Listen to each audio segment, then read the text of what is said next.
Bismillahirrahmanirrahim. Alhamdulillahirabbil alamin wassalatu wassalamu ala asyrafil anbiya'i wal mursalin wa ala alihi wa sahbihi ajma'in. Subhanaka la ilma lana illa ma 'allamtana innaka antal alimul hakim.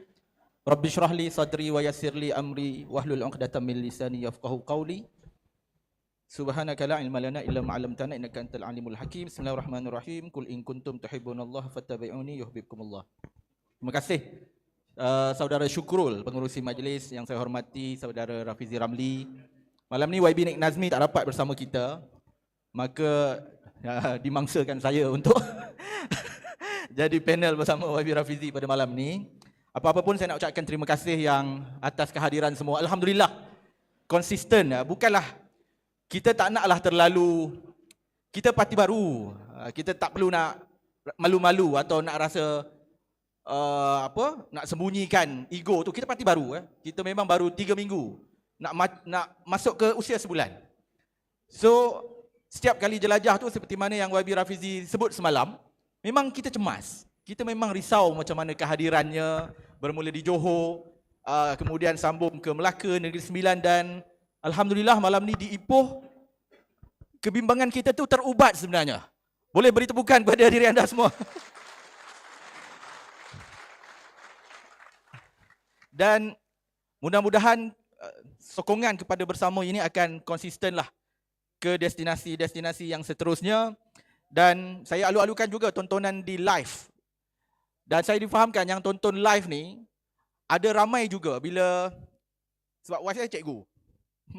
Dan dia bagi tahu ramai bekas-bekas anak murid dia yang sedang belajar di mahasiswa, yang sedang belajar di universiti, tonton live kita. Tonton live bersama. So, maknanya alhamdulillah kepada mahasiswa-mahasiswa yang mungkin sedang menonton live ni, tolong sebarkan apa juga mesej yang anda dapat daripada setiap jelajah bersama ini.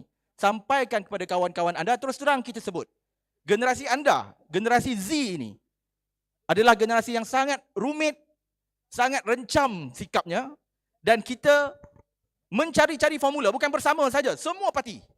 Itu yang ada menteri buat 6-7, ada yang menteri buat macam-macam lah. Sebab nak cuba tarik perhatian kumpulan-kumpulan muda ini. Dan bersama juga sama. Kita sentiasa mencari formula untuk merangkul kumpulan-kumpulan muda ini. Baik, sebelum saya lupa juga, di sebelah sana, sebab saya difahamkan ramai yang masuk dari pintu depan ni. Di sebelah sana ada kaunter jualan kita, boleh sokong kita dengan beli barang-barang yang kita jual, baju. Kemudian ada kaunter untuk daftar dan semak membership juga di sebelah sana. Nanti kalau balik boleh singgah dan tengok di situ. Dan jangan lupa support juga program fundraising kita yang akan berlangsung pada 27 Jun nanti. Masih ada meja yang boleh dibeli. Dan YB Rafizi dah umumkan bersama dah buka pencalonan secara online.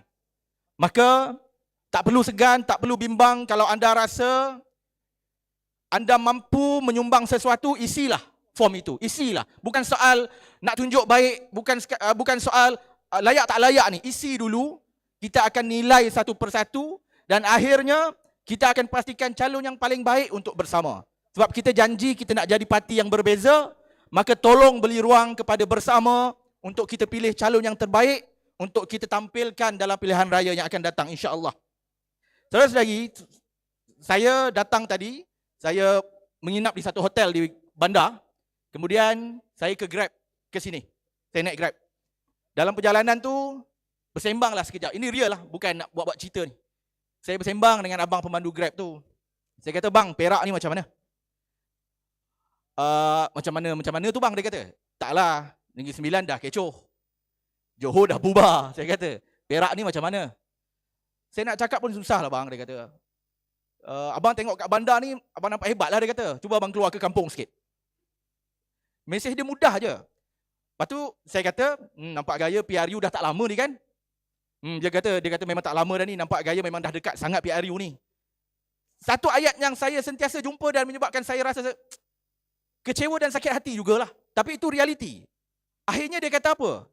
"Tapi bang, undi mana-mana pun sama bang." Saya jumpa ni sama je semua. Sangat melukakan jiwa kita ni. Saya ni orang parti, orang politik, tak pernah jadi calon, tak pernah jadi ahli parlimen, tak pernah jadi menteri, tak pernah jadi orang tinggi-tinggi. Semua orang parti ni kebanyakannya orang biasa. Tapi akibat angkara orang-orang tak bertanggungjawab itu, yang diberi kuasa dan tak melaksanakan amanah, semua orang parti ni terluka. Dia anggap kita ni semua sama. Tak boleh buat kerja.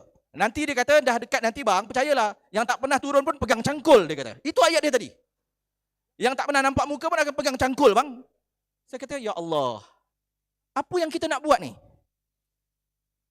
Takkan saya nak promote bersama dalam Grab tadi. Dia akan tak cantik benda tu.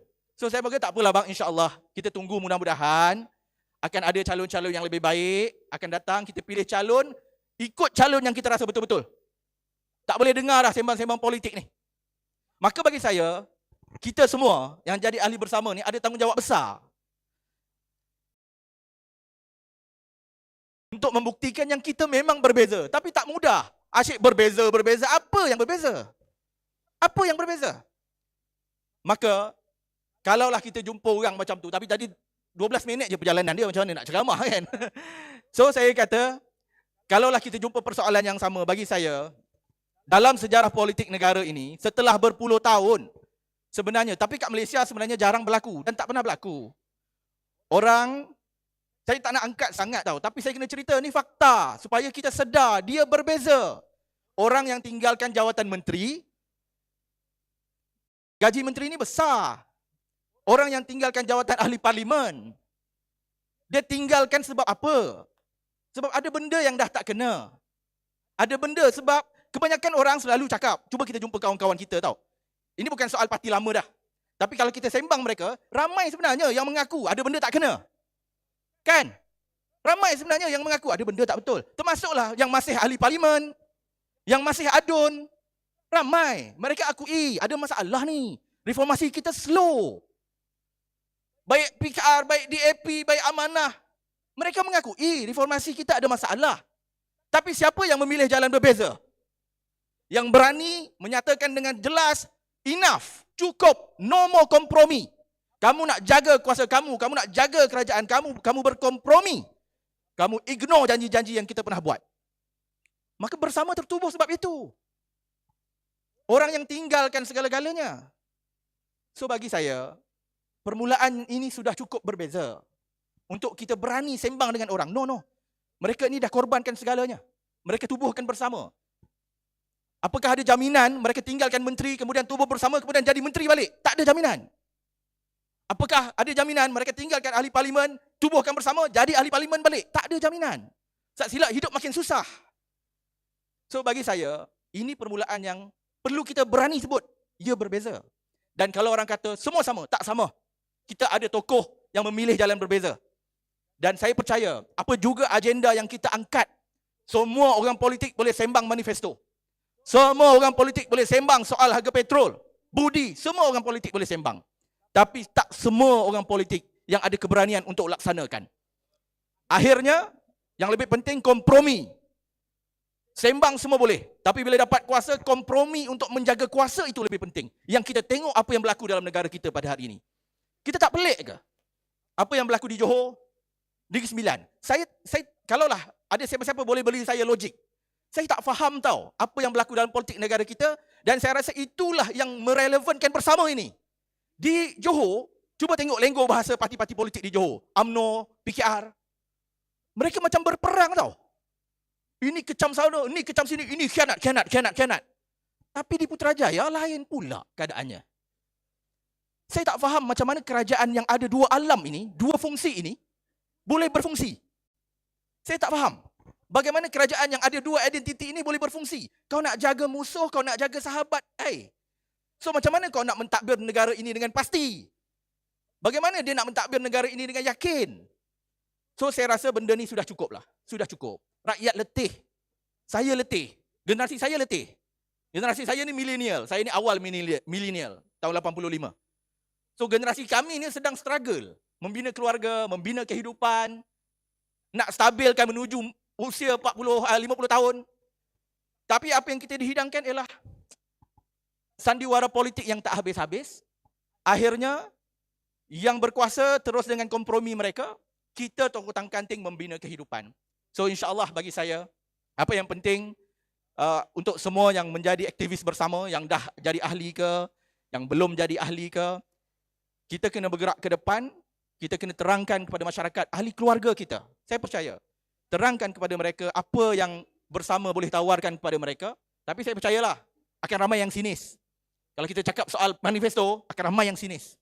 So, kena cerita kepada mereka apa sisi-sisi yang berbeza pada bersama. InsyaAllah, itu dapat mengubat sedikit hati mereka. Sebab saya dah buat dengan family saya, semua sekali, insyaAllah, itu akan membuka cerita yang sedikit berbeza. Mengubat sedikit mungkin. Kalau mereka anti kepada parti, mereka anti kepada politik, mereka merajuk dengan politik, akhirnya mereka rasa ada jalan keluar. InsyaAllah. So bagi saya, terima kasih banyak. Sebelum saya lupa, saya nak ucapkan terima kasih kepada tim yang bernukus lumus menjayakan jelajah kita, tim PA kita, berikan tepukan kepada mereka. Mereka ni akan berterusan ni.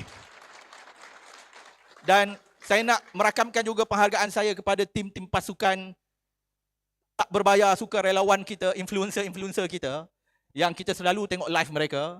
Mereka ni sukarela saja ni. Mereka tak pernah pun engage kita secara formal. Tapi di setiap jelajah mereka, saya tengok mereka ada buat live.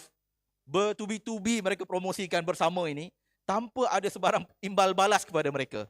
Dan saya ucapkan terima kasih kepada semua influencer-influencer ini, tentera-tentera maya kita ini. Mudah-mudahan jasa mereka ini akan kita kenang sampai bila-bila. Nak bayar memang kita tak ada. Memang kita tak ada kemampuan untuk bayar. Tapi mudah-mudahan kejayaan bersama itulah yang akan kita anggap sebagai imbal balas terbesar untuk kita. Terima kasih banyak. Assalamualaikum warahmatullahi wabarakatuh.